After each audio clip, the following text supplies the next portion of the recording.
বন্ধুরা নমস্কার। টেলিড্রামা জাস্টিস বন্দ্যোপাধ্যায়। হ্যাঁ খোকা, এসো। তৈরি? আচ্ছা আচ্ছা, বেশ।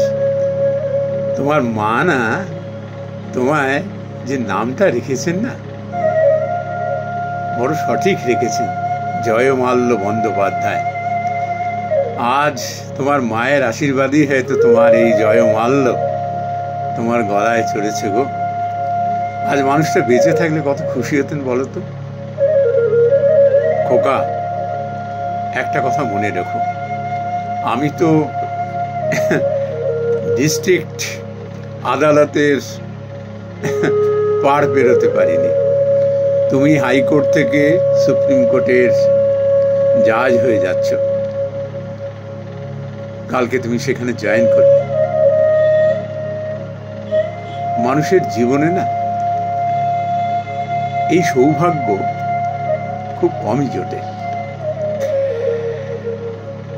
তবে তোমাকে আমি আশীর্বাদ করছি না, আমি ভগবানের কাছে প্রার্থনা করছি কি জানো?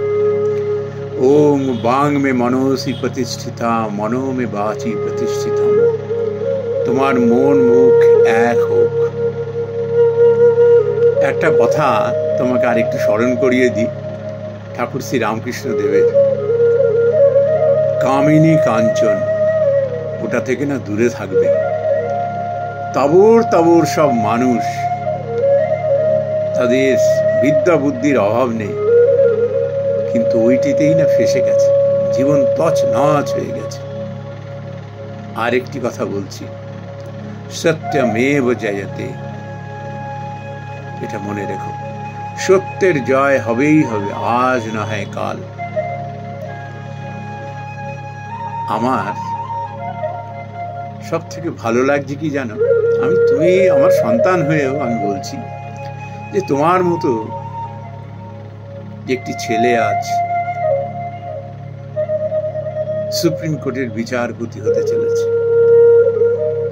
একই সঙ্গে না বড় আক্ষেপ হয়, বড় দুঃখ হয়। এই জাস্টিস ভূঁইয়া আর জাস্টিস মুখোপাধ্যায়ের কথা মনে পড়ে। এরা বিচার ব্যবস্থাটাকে না একদম ম্লান করে দিল। মানুষের মধ্যে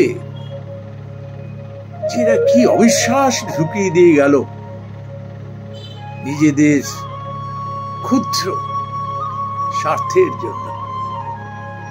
আসলে কি জানো তো, একটা কথা আছে না, বন্যেরা বনে সুন্দর, শিশুরা মাতৃক্রোড়ে। এই বিচারালয়ের জায়গাটা তাদের যোগ্য ছিল না।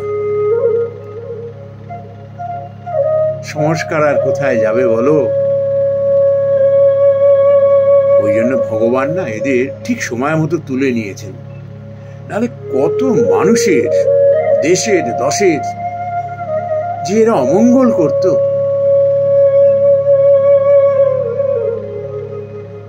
খোকা, আর একটা কথা বলি, আমি জানি সুপ্রিম কোর্টের দায়িত্বটা আমি জানি, কিন্তু পরিবারকে অবহেলা করো না। যেটুক সময় দেওয়া উচিত দিও। আর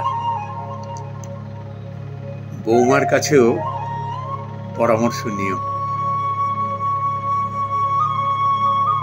পবিত্রতার যে কি মহাশক্তি তোমার মাকে দিয়ে আমি তা দেখেছি।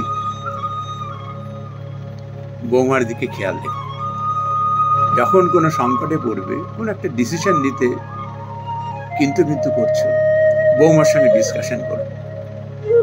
আশা করি ও তোমাকে সহযোগিতা করবে। যাও, তোমার গাড়ি এসে গেছে। কেমন? আর দেরি করো না। সর্বমঙ্গল ভাব। জয় হোক তোমার। নমস্কার বন্ধুরা।